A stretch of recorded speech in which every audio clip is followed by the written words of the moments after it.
পুনৰ ৰাহুল গান্ধী আৰু প্ৰিয়ংকা গান্ধী অসমলৈ অহাৰ কথাটো শুনি আমাৰ মামাৰ মাথায়ে কাম নকৰা হৈছে আৰু সেই কাৰণে মামাই এতিয়া আবুল তাবুল বকিবলৈ আৰম্ভ কৰিয়ে দিলে।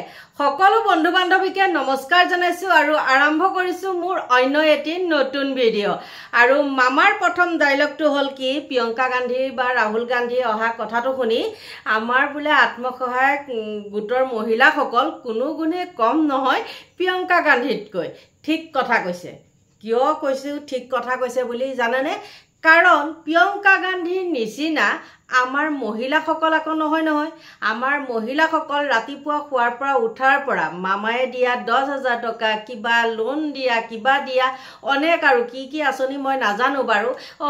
এই কিবা উজলা হওক, অৰুণোদয় হওক, বৃদ্ধ পেঞ্চন হওক, বিধৱা পেঞ্চন হওক, নানান তাৰ আঁচনিৰ কাৰণে হাতত পলিথিনটো লৈ দৌৰি ফুৰে, মানে পঞ্চায়তে বা অনেক এইবিলাক কিবা কিবি নাজানো আৰু ক'ত কি যায়।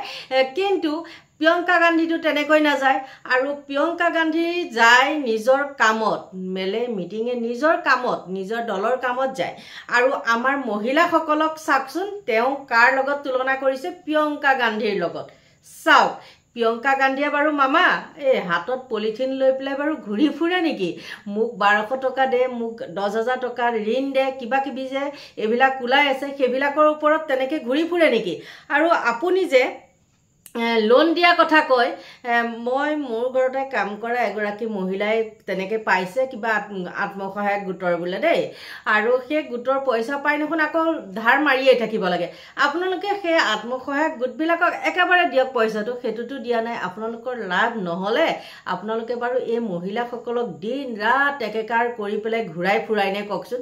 আৰু মহিলাসকলো আৰু কি হোলা ভাই মোলা কি কৰিব, উপায় নাই। তেওঁলোকে হাতত পলিথিনটো লৈ ল'ৰা ছোৱালীয়ে ঘৰত খাইছেনে, পিন্ধিছেনে, মতাটো কামলৈ গ'ল নে নাই, এইবিলাক একো নাই। আৰু তাৰ ফলত কি হৈছে, ঘৰত অথন্তৰ হৈছে।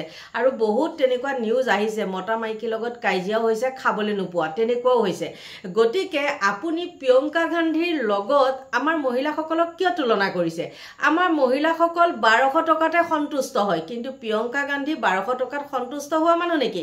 প্ৰিয়ংকা গান্ধীয়ে দিব পাৰে নে প্ৰিয়ংকা গান্ধীয়ে লয়? আপুনি নিজে এবাৰ ভাবি চাওকচোন। গতিকে এনেই মানে কি বুলি কয়, সস্তীয়া কিছুমান কথা কোৱা কাৰণে আপোনাৰ নিজৰ মানে দলৰ ভিতৰতে আপুনি হেৰি হৈ গৈছে। এনে ঠিকে আছে, মানি লৈছোঁ, ঠিকে আছে, কিন্তু আপুনি এইবিলাক সস্তীয়া কথা কিছুমান কিয় কয়? আৰু যিটো ভাল কাম ভাল বুলিয়ে কওঁ মই সদায়, যিটো বেয়া কাম বেয়া বুলিয়ে কওঁ। আৰু আপুনি আমাৰ মহিলাসকলক সঁচাকৈ 1200 টকা মানে হেৰিটো লোভটো দি পেলাই, বা 10,000 নে 20,000 কিবা আত্মসহায়ক গোটবিলাকক দিয়ে নহয় জানো, সেইটো লৈ পেলাই কিমান হাৰাশাস্তি কৰিছে। তেওঁলোকৰ গোটৰ ভিতৰত কিমান মানে মিটিং দেখিব। আৰু কিছুমান মোৰ চিনাকি মানুহ আছে, তেওঁলোকে কয়, আৰু সেইখিনি মই কৈ নিদিওঁ, মুখত ওলাই আহিছিলে। তেওঁলোকে কয় বোলো কিনো কৰি আছা? বাইদেউ নক'ব আৰু হেৰি এইবিলাক হিচাপ নিকাচ বোলো পালানে নাই তোমালোকে গোটৰ?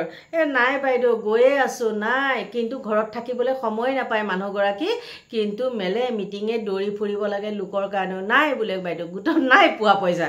নাই পোৱা যদি কিয় বাৰু ঘূৰি আছা? কৈছে নহয়, একো এইখিনিয়ে নামানে নহয়। গতিকে আমাৰ মহিলাসকলৰ লগত প্ৰিয়ংকা গান্ধী কোনো ফালৰ পৰাই নিমিলে, সিমানেই ক'লোঁ। আৰু প্ৰিয়ংকা কি যে হ'ব দেই, এই কথাটো আগতে এনেকুৱা কিছুমান সস্তীয়া কথা কৈ আপুনিতো আছিলেই, আমাৰ প্ৰয়াত মুখ্যমন্ত্ৰীৰ সোঁহাত স্বৰূপ আছিলে, আপুনিতো নিজেই জানে। আৰু কি ঠিকনো, সেইটো সময়ত কিজানি আপুনিয়ে লগাই দিছিলে। আৰু তেনেকেই তেওঁ কি হ'ল, জনপ্ৰিয়তা হ্ৰাস পালে। আৰু আগতে তৰুণ গগৈদেৱেও কয়, বাদ দিয়াহে, বানপানীৰ কথা ক'লে তেনেকৈ কয়, বাদ দিয়াহে, হ'ব দিয়াহে, মানে অনেক কিবা উপলুঙা কৰা কথা কয়। আৰু এতিয়া আপুনিও হৈছে তেনেকুৱা। বিশেষতে এই কথাটো মোৰ মানে আজি চকুত পৰিলে, আৰু সেইটো কাৰণে ভিডিঅ'টো মানে প্ৰস্তুত কৰিলোঁ। গতিকে এনেই এইবিলাক মানে কিছুমান সস্তীয়া কথা কৈ পেলাই মানুহৰ মাজত আপুনি প্ৰতিপন্ন কিয় হৈছে? যিকোনো মনত আপোনাৰ প্ৰতি ভাল ভাৱ যদিও আছে, সেইখিনিও আপুনি নাইকিয়া কৰিবলৈ চেষ্টা নকৰিব। আপুনি আপোনাৰ কাম কৰক। আৰু দেখিছোঁ বহুত মানে অৰাজকতাৰ সৃষ্টি হৈছে। এটা কথা নহয় মুখ্যমন্ত্ৰী ডাঙৰীয়া, আপোনাৰ লগত যে বাছজানিত লাগিছিলে আছিলে নতুনকৈ যে সভাপতি পাতিলে আপোনাৰ আঙুলিতে ধৰি পেলাই তেওঁ এতিয়া উদ্ভৱ কৰি আছে দিলীপ শইকীয়া আপুনিতো সবফালে উচ্ছেদ কৰিছে কিন্তু দিলীপ শইকীয়া ঘৰটো কেতিয়া উচ্ছেদ কৰিব আৰু এজনে মোক কি কৈছিলে জানেনে মোক সেইবিলাক জানিবলৈ দৰকাৰো নাই কৈছে কি সেইটোৱে কমেণ্টটো আছে চাগৈ এতিয়াও কৈছে বোলে কি দিলীপ শইকীয়া আমুকটো ভায়েক আমুকত আছে তামুকটো ভায়েক তামুকটোত আছে আপুনি বোলে জানেনে দিলীপ শইকীয়া ঘৰৰ কথা তেওঁতো এটো বেলেগ কথা কৈ দিলে দিলীপ শইকীয়া ঘৰ যদি ইমান ধনীয়ে হয় তেন্তে হলে সৰকাৰি মাটিত ঘৰ বনাইছে কিয় তেওঁ যদি ইমান ভাল মানুহে হয় তেওঁ যদি ইমান গুণীজ্ঞানী ঘৰৰ সন্তানেই হয় তেন্তে হলে তেওঁ লোকৰ মানে ৰাজহুৱা সম্পত্তি গৰু কিয় তেওঁ চুৰত পৰিলে আৰু লোকৰ মাটিৰ পইচা মাটিৰ ম্যাদী পটা দিম বুলি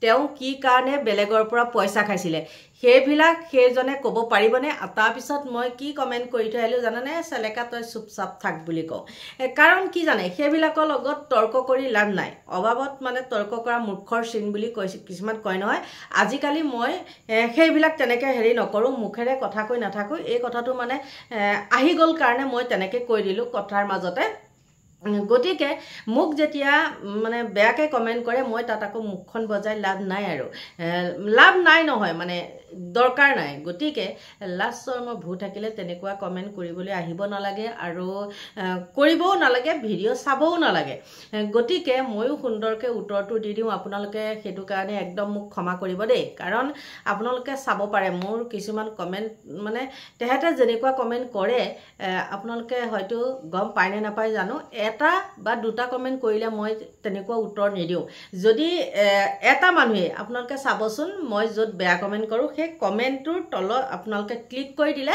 চাব অকল বেয়া কমেন্টে আৰু তাৰ পিছত মই তেওঁলোকক কি অমৃত বাণী দিম নেকি অমৃত বাণী শুনাই পেলাই তেওঁলোকক গালি দিম নেকি সেইটো কেতিয়াও ৰঞ্জনৰ পৰা আশা কৰিব নালাগে গতিকে মুখ্যমন্ত্ৰী ডাঙৰীয়া আপোনাক মই ক'লো কথাটো আপুনিতো একদম সোশ্যাল মিডিয়াটো পুৰা এক্টিভ থাকে আৰু চাই থাকে কোনে কাক কি মন্তব্য দিয়ে গতিকে আপোনাকো এটো দৃষ্টিগোচৰ কৰালো আপুনি অকল এটা সাইড চালেই নহব সকলোকে সমান ভাবে চাব লাগিব গতিকে আপুনি এনেকুৱা খস্তিয়া কথা নকব যি ভাল কাম কৰি আছে ভাল বুলি কম আৰু যি বেয়া কাম কৰি আছে বেয়া বুলি কম গতিকে আৰু বেছিকে ভিডিঅটো বহলাই গৈ নাথাকো বহুতে কয় আপোনাৰ ভিডিঅ বৰ দীঘল হৈ যায় গতিকে এতিয়ালে মই ভিডিঅটো সামৰি মাৰিছো বাই বাই